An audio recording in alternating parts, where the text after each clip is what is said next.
Yeah, man, it's Worldwide Sounds Records' own man, DJ Chase, the host of the Pregame Party Mix podcast on 17 podcast networks, man.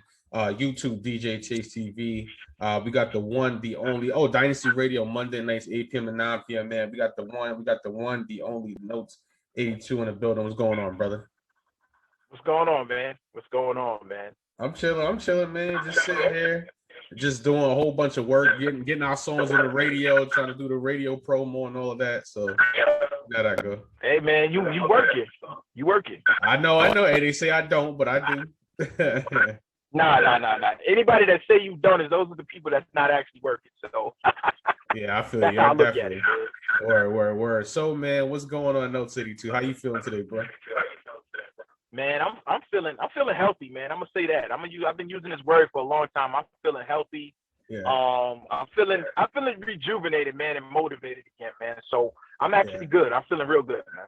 Good. That's a blessing, man. So, I've been seeing you post a lot of freestyles on the internet. I've been seeing you post a lot of music on the net and everything like that, man. So has the summer season inspired you to put out more music? What's up? I would say so, man. I think over the last year, it kind of was like we was inside, we was stuck, everybody was like bored, we was doing the versus things people was doing on the indie scene. So for me, I just think that when they said that, hey, things is opening back up, still a little cautious, but at the end of the day, that meant something. It's like, okay, the world is about to get back to where it needs to get back to. It's not there yet, but it's getting there. Copy, man. So, Notes, people want to know, because I have a big platform. My podcast is doing pretty well. First and foremost, bro, where are you from? You're from New York City by way of down south, right? Yes. Okay, what part of New York City you from? I'm from East New York, Brooklyn. East New York, Brooklyn, right? So, do you like New York better, or like what? Okay, you know why I asked this? Because New York has been getting such a bad rap, and we lost in the playoffs, we lost in the basketball, you know what I'm saying? Different things like that. Yeah. You like New York better? Do you like down south better? Because I know right now you in CT. So what do you like better? You like New York? You like New York better? I like New York better. I'm just gonna be honest with you. I wouldn't live in New York again. I mean, every time I go visit, there's nothing wrong with it because that's where I'm from. But every time I go back to visit, I'm like, damn, I grew up here. It's like so congested, dude. Like, New York is so bro. I got a session at 7:30. I gotta leave at like 5:00 to get there on time. That's how bad it is. God damn. Yeah, it's bad. You see what I mean? Chase, like the South, I wouldn't say the South is kind of mellow, laid back, and it's like things is much more easier and it's accessible to get to, but it's like it's boring a little bit. You know what I'm saying? So if you want peace of mind, go down south. You're gonna have peace of mind, and if you want that headache of the being so congested, come to New York City. I love it. I love my city. Don't get me wrong. I love New York City, man. I love it. I can't tell people enough how much I love New York City because that raised me. That birthed who I actually am. Yeah. You understand what I'm saying? But like when I was growing up, you ain't had no car and stuff. And you get a car when you move out of state, you come back, you're like, yo, I need my space. And it's like, I don't get it with New Yorkers. We want our space, like, yo, we need this much space. And it's like, yo, we so congested every day. So why we need all this space? Like, we need space in the city, bro. Like the space in New York space is terrible. Like it's just bad, man, bro. You gotta ride the crowded train because even like you can't drive to work because there's no parking. So you gotta it's too much. It's too much, yeah. Word, man. So I don't think. No, what you gonna say? Nah, I said I haven't rode a train in so long, so I don't even know what it is to ride a train anymore, man. Man, listen, you don't know what you're missing, bro. So let me ask you this question. Being from a where'd you get the name Notes82 from? Where'd you get that name from? It's funny, man. So my brother, right? This is my real brother, my older brother Kevin. I used to walk around with notebooks. So he used to call me the Notebook. And I was like, yo, that name can't really stick with an artist. They calling you the Notebook. That's very soft, bro. Yeah, the book that the book that came out with the guy and the girl that loved each other. And I didn't want to do that. So one of my guys named B Ready. He's from East New York. I started doing music with him, and he was the one that was like, "Yo, what you call yourself?" And I was like, "Yo, I call myself, Notes." And I was like, told him the story. He's like, "Yo, you should stick with that. That should be your name." So at the time, I didn't really have a name. I didn't really have a name, and he's like, "You can't go by your real name." Really down. So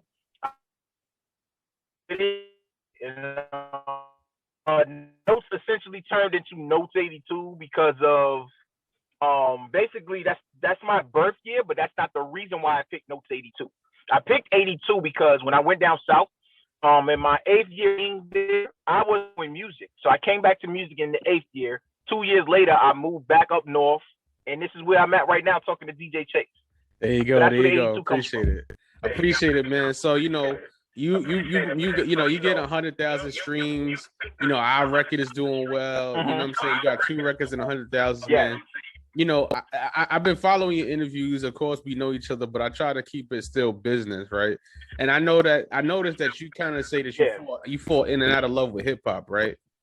So why do you think that is? Like, what makes you say, you know what, I want to? Because I listened to your last interview with Chronicles of She. I listened to the whole interview, and I was like, okay, I kind of got some introspective insight. So what makes you like kind of like fall in and out of love with hip hop? What sparks that? Oh man, you know what it is for me, man. The love-hate, it's not even a love-hate relationship with music because I love music.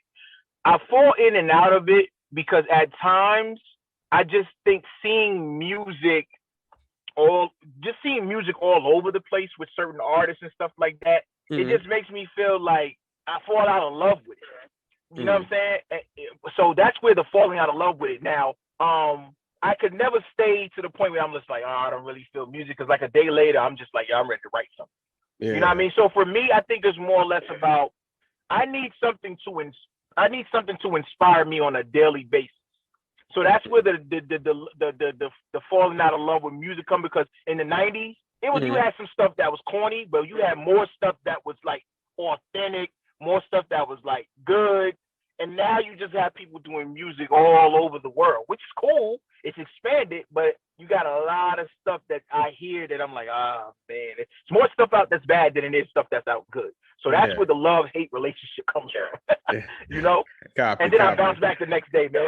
I'm just a weirdo, man. I'm weird, man. Like, you know what I mean? I'm just a weirdo. I'm just going to say that. Because sometimes I'd be like, yo, do Nose be fucking with me? Because sometimes I know you be in your own mood, because I'm the same way. So I'm like, all right, I know you be in your own mood and stuff like that, And one of the things, what do you feel like your goal is, right? Because I get a lot of artists that hit me up, a lot of artists that ask me questions. I'm like, listen, I'm not a miracle worker. I'm a DJ. So what do you feel like? Like, I'm like, okay, even if I have my own label, it's still like there's certain things an artist that has to do. An artist has to like do things on their own. What do you feel like some steps that you say, you know what, listen, I might not be doing the right moves or making the right moves, but I am making the right moves because I'm on streaming. So what things do you feel like satisfy you as an artist? Like satisfies you? Like what things you say, you know what, I got my streaming numbers, I got good music. What are the things that you feel like that satisfy you as an artist? I just think for me, it's always the need to put myself out there and be more hungrier than I was, let's say yesterday or a year ago. It's just the hunger for me. So the streaming numbers, they mean a lot to me, because in this era, I tell people like this, it's not just about the streaming, it's what you're putting behind the streaming to get to that point. So are you marketing yourself? Are you pushing yourself to radio stations? Are you sending out those blasts to those DJs? Do you have a PR that has, have a connection to, some of the people, some of the outlets that you can't get out to? So I'm inspired by the work. The work is what I'm inspired by, the grind. That's what my thing is. It's the grind for me, and it's the work for me. For me, I keep it honest, and I say people like, oh, he doesn't perform. That's something I want to get to. But I told people I'm getting to the point where I'm getting over the stage of wanting to actually come outside again and be around people. I was gonna say I didn't want to say that, but I was like, you got to go out into these events, right? Yeah, that's the thing too, man. Like, I think artists should always be honest with themselves. So before somebody would ask me and interview me, and I knew that question was coming. Yeah. I gotta put myself out there. I always put myself out there because I want people to understand that I'm a real person. I'm a person that I'm not phony. I'm not fake. If it's something that I'm fucking up in or something that I'm not doing right, I'm gonna put it out there. Like, I need to get out there, but I also not making it an excuse. Like, I'm not making it an excuse. I have to do it. You understand what I'm saying? So, for me, I think my health issue, I had a scare, and it was kind of like, I still was kind of a little bit skeptical about it, but now it's to the point where it's like, you know what, at this point, you don't know what opportunities you have out there. You might miss an opportunity to actually talk to somebody there, and they be like, yo, I'm feeling your music. Yo, I like, because a lot of people telling me, like, bro, like, people know who you are. They do, but they don't see you.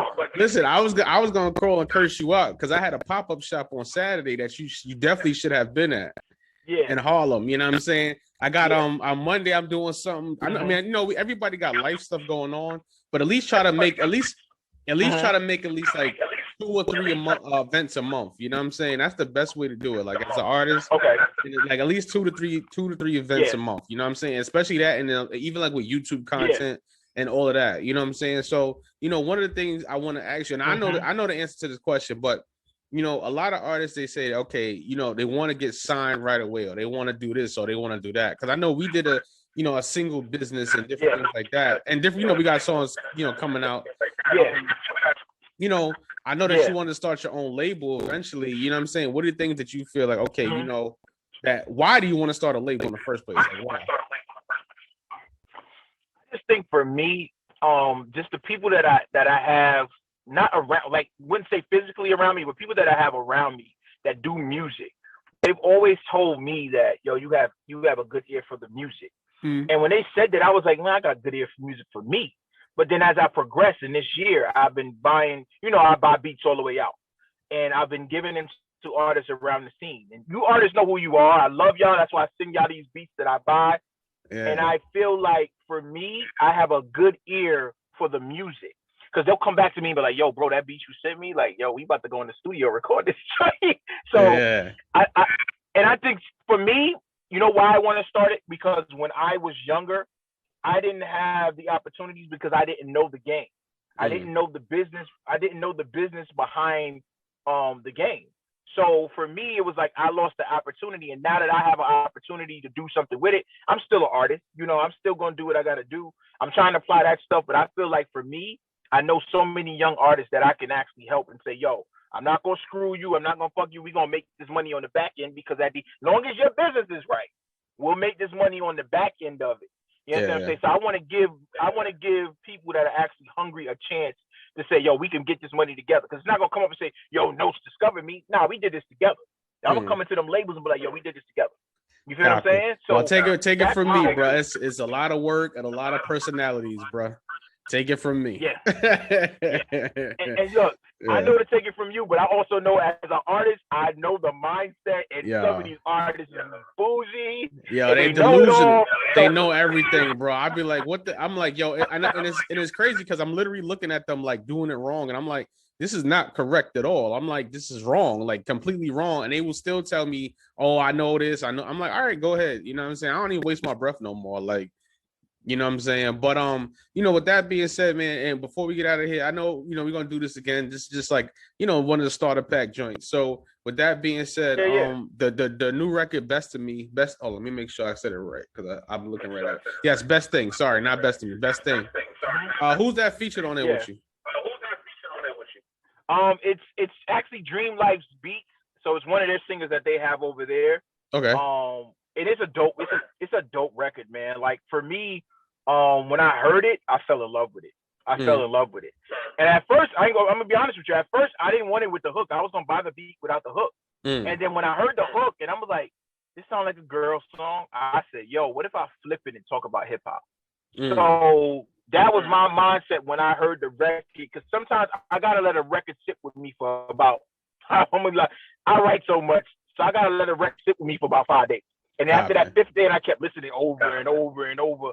I'm like, yo, I'm gonna go ahead and write the record. And when I wrote the record, I thought it wasn't gonna do what it's doing now. But a lot of people like the record, and I'm like, damn. I'm like, So now I ain't gonna lie to you, man. I gotta get out more. So I'm actually in talks with a person to shoot the video for it. Yeah. Oh, we gotta still shoot the Line It Up video.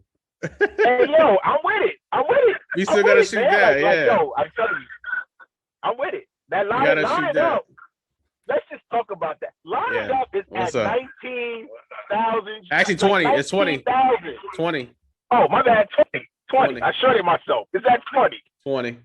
So that record is moving, man. Like, so this is why I know why you get pissed at me. Like, Notes, we have good music. We know you can do good music. Bring your ass outside. That's what you need to do. Yo, man. bro, I got all these events, and you ain't at none of them. I'm at all these okay. We got the on the 17th. You need to be at the event on the 17th. I got the joint on July 17th. You got to be there, bro. July 17th. I mean, June 17th. Excuse me, June 17th. I'll come to that. Yeah. That's next week. What day is that? The 17th is what? The Wednesday? I'll tell you right now. Next Thursday. Next Thursday. Okay. Yeah. So you gotta come out, pull up. It's a rap battle, so it's like a Sweet 16 rap battle. So it's with Spiller ENT. You gotta come network, bro. Okay. I'm there. I hope to see you there. I'm there, man. I'll come for that. I'm off. Yeah. Right. Yeah, definitely, man. Man, Notes82, man. Thank you for stopping by, man. I know you're busy. I know you gotta run. I don't take too much of your time. But I can't have a dope podcast without the home team on the podcast. So that would just be crazy. So you feel me? So Notes82, man. Plug everything you gotta plug, give your social media so where the people can find you. Let's get it. All right, man. It's Notes82. So you can find me on IG at Notes82_. You can find me on Twitter at NotesView33 and on Facebook at Notes82. You got to spell it out. NOTESEIGHTYTWO. And go get Best Thing. It's out right now. Go get Line It Up. It's out right now. So you can hit the link in my bio and go look at all that stuff. It's there. You know what I mean? Shout out to DJ Chase. And, 2021, man, I know the beginning of it was kind of rocky, but 2021, end of this year, I'm taking it over, man. There you go, man. It's DJ Chase, the Pregame Party Mix podcast on 18 podcast networks, YouTube, DJ Chase TV, Coffee Gold Radio, Dynasty Radio, Monday nights, 8 p.m. to 9 p.m. Let's get it. It's Notes82. Gia. Yep. DJ Chase TV. It's official. Come on. Locked in with DJ Chase on the Pregame Party Mix podcast.